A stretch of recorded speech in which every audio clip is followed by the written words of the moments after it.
Friends, आज मैं आपके लिए लेकर आई हूँ कॉमेडी, ड्रामा, सस्पेंस और थ्रिलर से भरपूर 2024 में रिलीज्ड एक ऐसी मूवी जिसका नाम है महाराजा। और जैसा कि हम जानते हैं कि बिना एक्शन के साउथ मूवीज की तो कल्पना ही नहीं की जा सकती है, तो वो भी इस मूवी में कूट कूट के भरा हुआ है।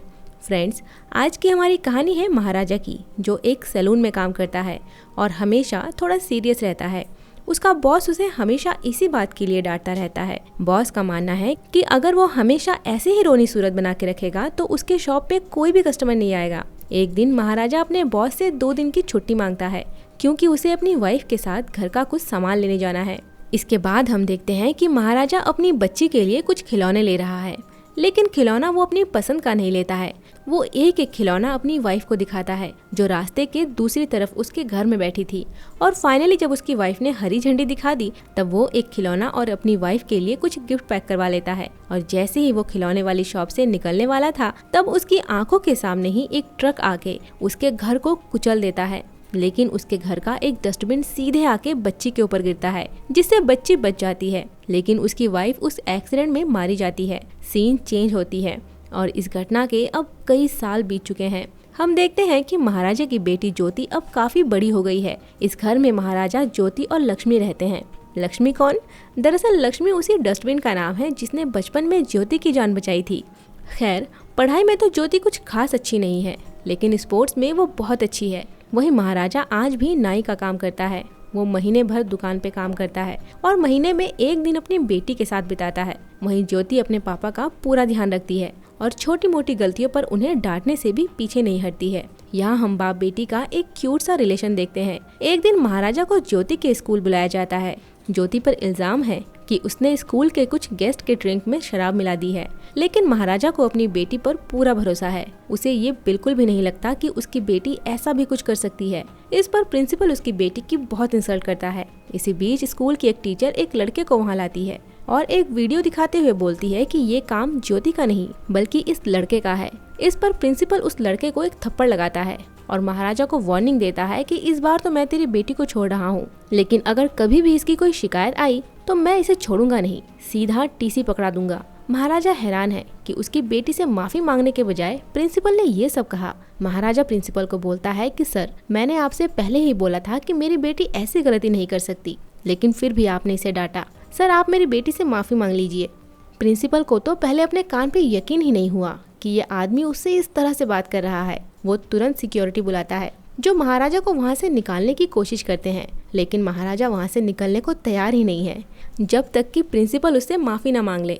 महाराजा एक पिलर को पकड़ लेता है और बोलता है कि जब तक आप माफी नहीं मांगते तब तक मेरी बेटी यहाँ से नहीं जाएगी। ज्योति अपने पापा को अच्छे से जानती है, इसीलिए वो रोते हुए प्रिंसिपल के पास जाती है और उनसे बोलती है कि सर, आप प्लीज मुझसे माफी मांग लीजिए। जब तक आप माफी नहीं मांगेंगे तब तक मेरे पापा यहाँ से नहीं जाएंगे।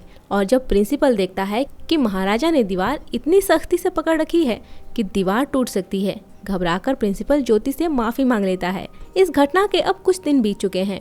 ज्योति अपने स्पोर्ट्स ट्रेनिंग के लिए कुछ दिनों के लिए एक कैंप में जाती है और इस दौरान दोनों बाप बेटी वीडियो कॉल से लगातार कनेक्टेड रहते हैं। ज्योति अपने पापा के साथ साथ लक्ष्मी की भी खोज खबर लेती रहती है। उसी रात हम देखते हैं कि महाराजा अपने घर पे घायल पड़ा हुआ है। सीन शिफ्ट होती है। हम एक गुंडे जैसे आदमी को देखते हैं जो एक कार सर्विस स्टेशन जाके वहाँ के मैनेजर पे बहुत नाराज होता है इस बात पर कि कल उसने अपनी कार यहाँ सर्विस के लिए दी थी और जब कार उसे वापस मिली तो उसमें से उसके शेड्स गायब थे। इस बात से वो वहाँ मारपीट भी करता है। मैनेजर अपने एक स्टाफ धाना को बुलाता है कि बता इनका शेड कहाँ है, गाड़ी तो तूने ही सर्विस की थी ना। आदमी ये सुनते ही धाना पर टूट पड़ता है, लेकिन धाना तो मोटी चमड़ी का निकला। उसने एक शब्द तक नहीं निकाला अपने मुंह से। आदमी उसे वार्निंग देकर वहां से चला जाता है। हम देखते हैं कि उसी रात धाना एक रेस्टोरेंट जाता है जहां वो शेड्स वाला आदमी पहले से ही अपने दोस्तों के साथ पार्टी कर रहा था। वहां पहुंचते ही धाना उसे बुरी तरह मारता है और फिर वहां से चला जाता है। यहाँ हमें पता चलता है कि धाना 2 दिन पहले ही जेल से छूटा है। सीन वापस महाराजा पे आती है। हम देखते हैं कि घायल महाराजा पुलिस स्टेशन गया है इस बात की FIR लिखवाने कि कल रात उसके घर में 3 चोर घुस आए थे। पहले तो उन्होंने उसे बुरी तरह मारा और फिर उसकी लक्ष्मी को उठा के ले गए। लक्ष्मी यानी उसके डस्टबिन को। इस बात का पता चलते ही पुलिस ऑफिसर को बहुत गुस्सा आता है कि यहाँ हजारों केसेस पड़े हैं और ये अपनी डस्टबिन की रिपोर्ट लिखवाने आया है। पुलिस वाले उसे वहाँ से भगाने की कोशिश करते हैं, लेकिन महाराजा हमेशा की तरह वहाँ भी एक लकड़ी का पिलर और अपनी जिद पकड़ के खड़ा हो जाता है। इससे पुलिस स्टेशन में बहुत तोड़फोड़ भी हो जाती है। इसके बाद जब सीनियर पुलिस ऑफिसर नटराजन, जो पहले से ही करप्टेड है, वो वहाँ आता है, तब महाराजा उसे भी सेम स्टोरी सुनाता है। जो सुनते ही गुस्से में नटराजन उसे बोलता है कि यहाँ से निकल जा, वरना मैं तुझे गोली मार दूंगा। इस पर महाराजा उसे एक ऑफर देता है कि अगर आप मेरी लक्ष्मी को ढूंढ लाए तो मैं आपको 5 लाख रुपए दूंगा। जैसे ही 5 लाख वाली बात स्टेशन में फैली, सभी हैरान हो गए। सब सोचते हैं कि एक फालतू से डस्टबिन के लिए कोई 5 लाख देने को तैयार है, जरूर उसमें कोई कीमती चीज है। इसीलिए ऑफिसर अंडर टेबल कुछ एडवांस लेके इस केस को सॉल्व करने के लिए मान गया और फिर वो केस की छानबीन शुरू करते हैं। दूसरी तरफ हम सेल्वम और शबरी नाम के 2 चोरों को देखते हैं। आज दोनों एक ऐसे घर में चोरी करने के लिए आए हैं जहां एक विधवा माँ अपनी जवान बेटी के साथ रहती है। दोनों ने उन्हें बांध के फर्श पे बिठा दिया है। दोनों ने इस घर में चोरी करने के साथ साथ शबरी ने घर में मौजूद लड़की का रेप भी किया। उन्होंने यहाँ खाना पीना खाया और फिर जाते हुए घर को आग के हवाले कर गए।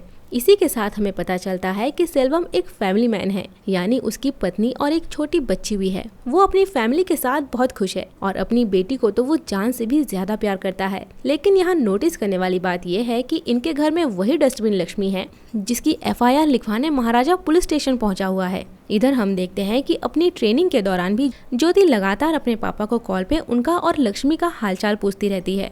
वो बार बार अपने पापा से लक्ष्मी की फोटो सेंड करने को बोलती है, लेकिन हर बार महाराजा उसकी बातों को नजरअंदाज कर देता है। इसी बीच पुलिस वाले अलग अलग दुकानों में जाकर वैसा ही डस्टबिन ढूंढने की कोशिश करते हैं जैसा कि महाराजा ने उन्हें दिखाया था, लेकिन वो डस्टबिन बहुत पुराने मॉडल का था, तो उन्हें सेम डिजाइन कहीं भी नहीं मिलता है। इसी बीच हम एक पुलिस वाले को देखते हैं जो साइबर क्राइम ऑफिस जाके एक नंबर को ट्रेस करने को बोलता है।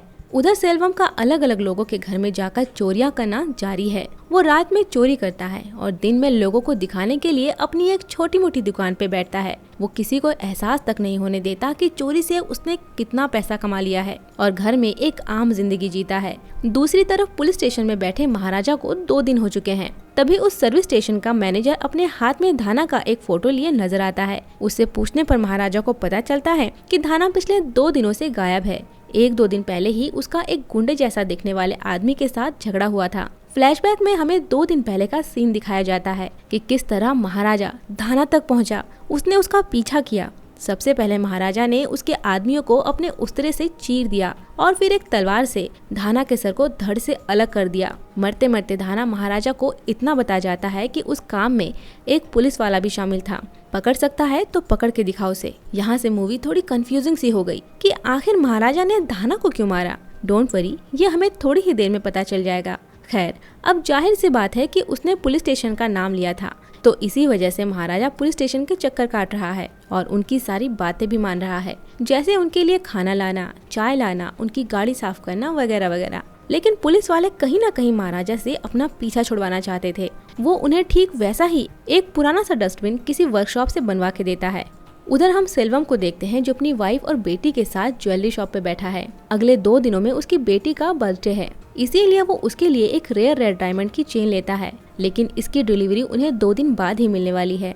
घर आके उसकी वाइफ उसे बोलती है कि तुम्हें इतनी महंगी ज्वेलरी लेने की क्या जरूरत थी। इस पर सेल्वम बोलता है कि मेरी बेटी के लिए मैं कुछ भी कर सकता हूँ, चाहे इसके लिए मुझे कितने भी पैसे खर्च करने पड़े। इसी बीच इधर पुलिस वालों को धाना की बॉडी मिल गई और उन्होंने अपने इन्वेस्टिगेशन को और भी फास्ट कर दिया। उधर ज्वेलरी का ऑर्डर दिए 2 दिन बीत चुके हैं और आज सेल्वम की बेटी का बर्थडे है, तो वो शॉप से चेन की डिलीवरी लेकर अपने घर जाता है क्योंकि उसके घर पे एक छोटी सी पार्टी है। तभी उसके पास उसकी वाइफ की कॉल आती है और वो उसे बोलती है कि आज घर में बहुत सारे लोग आने वाले हैं, तो आप घर आते समय दाढ़ी बनवा कर आना। इसीलिए रास्ते में वो एक नाई के पास जाता है अपनी थोड़ी बहुत ट्रिमिंग करवाने के लिए, और ये वही नाई की दुकान है जहाँ महाराजा काम करता है। यहाँ हम देखते हैं कि महाराजा बिल्कुल यंग है, यानी कि सेल्वम की कहानी लगभग 15 साल पीछे की है। यहाँ महाराजा की ट्रिमिंग मशीन की बैटरी खत्म हो चुकी है, इसीलिए वो सेल्वम को वहीं पे बिठा के नई बैटरी लेने के लिए जाता है। इसी बीच सेल्वम के पास उसके पार्टनर शबरी की कॉल आती है। दोनों आपस में बातें करते हैं कि शायद पुलिस को उनकी खबर मिल गई है, क्योंकि ये खबर एक अखबार में छपी थी। वहीं पड़ी एक अखबार उठाकर सेल्वम भी उस खबर को पढ़ते हुए शबरी से बातें करता है, और जैसे ही वो पीछे मुड़ता है वो देखता है कि उसके पीछे महाराजा खड़ा है। सेल्वम घबरा जाता है। उसे लगता है कि शायद महाराजा ने उसकी बातें सुन ली है या नहीं, इस बारे में वो थोड़ा सा कंफ्यूज है। इसके बाद अपनी शेविंग बनवा के वो अपने घर निकल जाता है, लेकिन घर आते ही उसे पता चलता है कि वो अपनी बेटी के लिए जो चेन लेकर आया था वो तो उसकी जेब में है ही नहीं। उधर महाराजा को दुकान पे वही चेन मिलती है जो सेल्वम अपनी बेटी के लिए लाया था, इसीलिए वो तुरंत ही उसे लौटाने के लिए जाता है। इधर घर पे सेल्वम अपने पार्टनर शबरी से बात कर रहा था कि शायद पुलिस को उनकी खबर मिल गई है, तो उन्हें अपना सारा सामान अलग अलग जगह में छुपा देना चाहिए। और उससे बातें करते हुए जैसे ही वो अपने घर से बाहर निकलता है, अपने सामने वो महाराजा को आते हुए देखता है और उसके ठीक पीछे कुछ पुलिस वाले भी हैं। सेल्वम को लगता है कि शायद महाराजा ने ही पुलिस को उसके बारे में बोला है, लेकिन अचानक महाराजा पुलिस को देख के हैरान हो जाता है। पुलिस वाले सबके सामने सेल्वम और शबरी को चोर, लुटेरा और रेपिस्ट बोलते हैं। सेल्वम अपनी पत्नी को समझाता है कि वो उसे बाद में सब कुछ बताएगा, लेकिन उसकी पत्नी तो जैसे खामोश हो गई है। उसे यकीन ही नहीं होता कि उसका पति एक चोर है। ये सब इतनी जल्दी में हुआ कि महाराजा को वो चेन वापस करने का मौका ही नहीं मिला। लेकिन इन सारी घटना से सबरी पैनिक हो जाता है और वो अचानक एक गन लेकर पुलिस पर अटैक करता है। जवाब में पुलिस वाले उसका एनकाउंटर कर देते हैं और सेल्वम को पकड़कर अपने साथ ले जाते हैं। सेल्वम जाते जाते महाराजा को गौर से देखता है, मानो उसी की वजह से उसके साथ आज ये सब हुआ। लेकिन सच्चाई क्या थी ये तो उसे भी नहीं पता था। सीन चेंज होती है। प्रेजेंट में हम देखते हैं कि लक्ष्मी के जैसे ही दिखने वाला एक डस्टबिन लेकर नल्ला शिवा नटराजन के पास जाता है। अब क्योंकि महाराजा से कुछ पैसे और लेने हैं, इसीलिए एक चोर को भी महाराजा के सामने पेश करना होगा, जिससे कि उनकी कहानी असली लगे। नटराजन अपनी पहचान के कई चोरों को कॉल करके एक्टिंग करने के लिए बुलाता है, लेकिन कोई भी चोर एक मामूली सा डस्टबिन चुराने का इल्जाम अपने ऊपर लेना नहीं चाहता। आफ्टर ऑल चोरों की भी तो अपनी इज्जत होती है। इस बात से नटराजन परेशान हो जाता है और अपने एक जूनियर को जाके किसी को भी लाने का ऑर्डर देता है, जिसके बदले वो 50,000 भी पे करेगा। ये बात सुनकर नल्ला शिवा के कान खड़े हो जाते हैं। 50,000? वो हिचकिचाते हुए नटराजन को बोलता है कि सिर्फ एक चोर की एक्टिंग करनी है तो क्यों ना मैं ही कर लूं। लेकिन इसके लिए उसे भी तो पता होना चाहिए ना कि उस रात आखिर क्या क्या हुआ था। इसीलिए नटराजन पुलिस स्टेशन कॉल करता है। हम देखते हैं कि महाराजा अभी भी पुलिस स्टेशन पर ही बैठा हुआ है। एक ऑफिसर उससे पूछता है कि मैं एक रिपोर्ट लिख रहा हूँ, तुम एक बार बताओ कि तुम्हारे साथ क्या क्या हुआ। महाराजा अपनी वही कहानी सुनाता है कि उस दिन रात 10 बजे वो अपनी दुकान से घर गया, अपनी चाबी निकाली और कपड़े चेंज करने लगा। इसी बीच 3 आदमियों ने उस पर हमला कर दिया।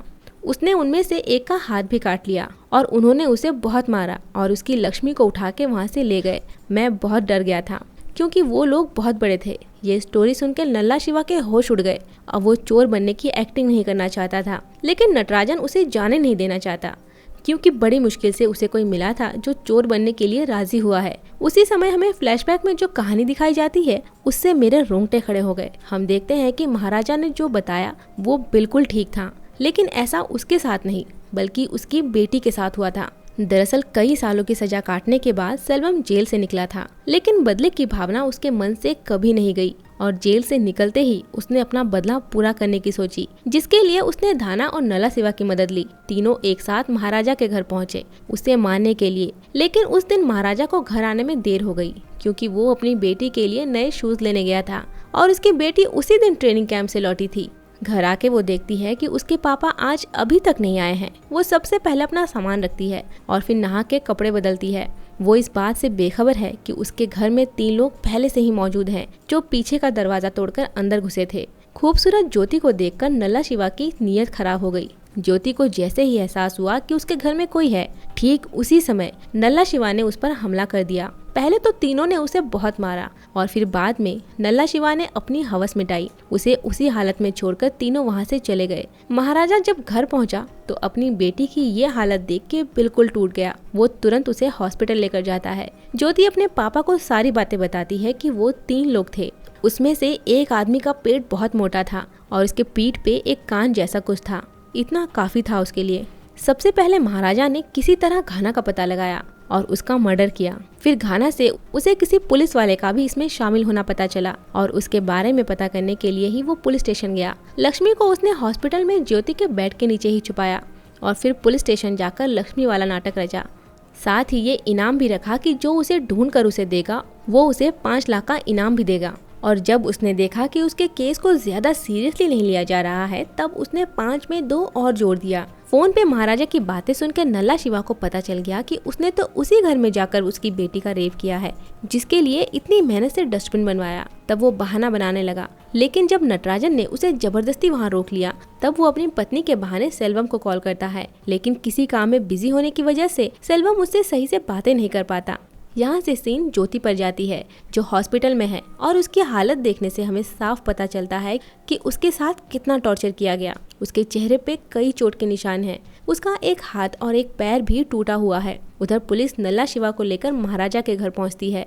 पुलिस महाराजा को उसका नकली डस्टबिन देते हुए बोलते हैं कि ये रहा चोर, इसी ने तुम्हारी लक्ष्मी को चुराया था। फिर वो नल्ला शिवा को सीन समझाने के लिए बोलते हैं। पहले तो नल्ला शिवा थोड़ा घबरा जाता है, लेकिन बाद में कॉन्फिडेंस के साथ सारा सीन डिस्क्राइब करने लगता है। उसने जिस बारीकी से घटना को बताया, महाराजा समझ गया कि ये वही आदमी है जिसने मेरी बेटी के साथ ये सब किया है। और अपने आप को कंफर्म करने के लिए वो चालाकी से उसके पीठ को भी सहलाता है और उसे उसकी पीठ पे एक मांस का कुछ हिस्सा उभरा हुआ नजर आता है।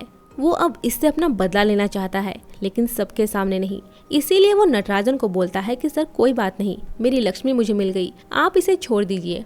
और यहाँ रिवील होता है एक और सस्पेंस। दरअसल पुलिस वाले को पहले से ही शक था कि एक मामूली से डस्टबिन के लिए कोई इतने सारे रुपए देने को तैयार है, जरूर कुछ गड़बड़ है। इसीलिए उन्होंने अपने तरफ से इस केस की कुछ छानबीन की। और जब महाराजा नटराजन को बोलता है कि नल्ला शिवा को छोड़ दिया जाए, तब नटराजन शॉकिंगली बोलता है, अरे महाराजा, इसने तेरी लक्ष्मी को चुराया है, तू इसे इतनी आसानी से कैसे छोड़ सकता है? अगर इसने तेरी बेटी का रेप किया होता तो भी तू इसे ऐसे ही छोड़ता? ये बोलते हुए नटराजन उसके हाथ में एक तलवार थमाकर नल्ला शिवा और महाराजा को अकेले घर में छोड़ के बाहर से दरवाजे पे लॉक लगा देता है। अंदर महाराजा पहले नल्ला शिवा के सर पे वार करता है और फिर उसी तलवार से जिंदा ही उसके सिर को धड़ से अलग कर देता है। तो बाहर पुलिस वाले सेल्वम के लोकेशन को भी ट्रैक कर लेते हैं। दरअसल पिछली रात नल्ला शिवा ने सेल्वम को जब कॉल किया था, तब वहां से उन्हें सेल्वम की करेक्ट लोकेशन का पता चल गया था। महाराजा जैसे ही वहां पहुंचता है, तब तीसरे आदमी को देख के उसके होश उड़ जाते हैं। वो अपने आप को संभाल नहीं पाता कि ये वो इंसान है जिसने उसकी बेटी की जिंदगी बर्बाद की है। ये वही सेल्वम है जो सालों पहले पकड़ा गया था। गुस्से में वो उसे बहुत मारता है और एक बड़े से पत्थर से उसके दोनों पैरों को तोड़ देता है। इसी बीच वहाँ ज्योति भी पहुँचती है। वो उस नीच आदमी से बात करना चाहती है जो थोड़े से गहनों के लालच में इतना गिर गया कि जब उसका रेप हो रहा था तब वो आराम से घर पे बैठा था। ज्योति अपनी सारी ज्वेलरीज को वहाँ फेंकते हुए बोलती है, तुमने इन्हीं की वजह से मेरी जिंदगी बर्बाद कर दी, पर ये मत सोचना कि मैं हार गई हूँ, मैं रुकूंगी नहीं। ये बोल के वो वहाँ से चली जाती है। उसी समय सेल्वम की नज़र ज्योति के फेंके गए ज्वेलरी पे पड़ती है, जिसमें वही रेड डायमंड का रेयर चेन था जो उसने अपनी बच्ची के लिए खरीदा था। साथ ही वो ज्योति की गर्दन की तरफ देखता है। वहाँ वही चोट के निशान हैं जो बचपन में उसे लगी थी। इन सारी चीजों की वजह से सेल्वम का दिमाग घूम गया।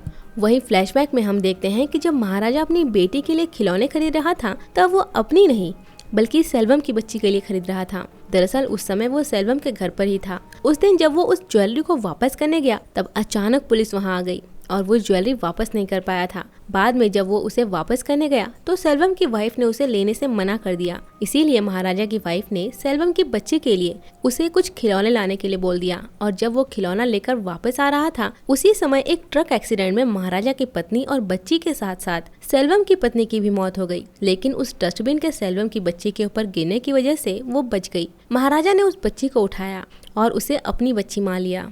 इधर एक ही पल में सेल्वम की आंखों के सामने उसकी बेटी का चेहरा घूमने लगा। वो अम्मू अम्मू पुकारने लगा। ये सुन के महाराजा उसके पास आता है और बोलता है, वो मेरी बेटी है। सेल्वम को इतना पछतावा हो रहा था मानो ये उसके ही बुरे कर्मों का नतीजा है। उसने अपने ही हाथों अपनी बेटी की जिंदगी बर्बाद कर दी। वो रेंगते हुए आगे बढ़ता है अपनी बेटी की एक झलक पाने के लिए, लेकिन वो एक बार भी पीछे मुड़ के नहीं देखती और अपने पापा के साथ एक ऑटो में बैठकर वहाँ से चली जाती है। दुख और वेदना से सेल्वम उसी बिल्डिंग से नीचे गिरकर अपने आप को खत्म कर लेता है। और इस अनएक्सपेक्टेड एंडिंग के साथ ये मूवी यहीं पे खत्म होती है। फ्रेंड्स, जब मैंने ये मूवी देखी तो स्टार्टिंग में मुझे ये कॉमेडी मूवी लगी, लेकिन जैसे जैसे आगे बढ़ते गए तो इसने मेरे अंदर वो छाप छोड़ी जिसे भूलना आसान नहीं है। मैं 2 दिन तक सेल्वम और महाराजा के दर्द को महसूस करती रही। खैर, ये मूवी इतनी अच्छी है कि आपको एक बार ज़रूर देखनी चाहिए। फ्रेंड्स, इसी तरह बने रहिए हमारे साथ। जल्द ही मिलते हैं एक और मज़ेदार कहानी के साथ। तब तक के लिए बाय बाय।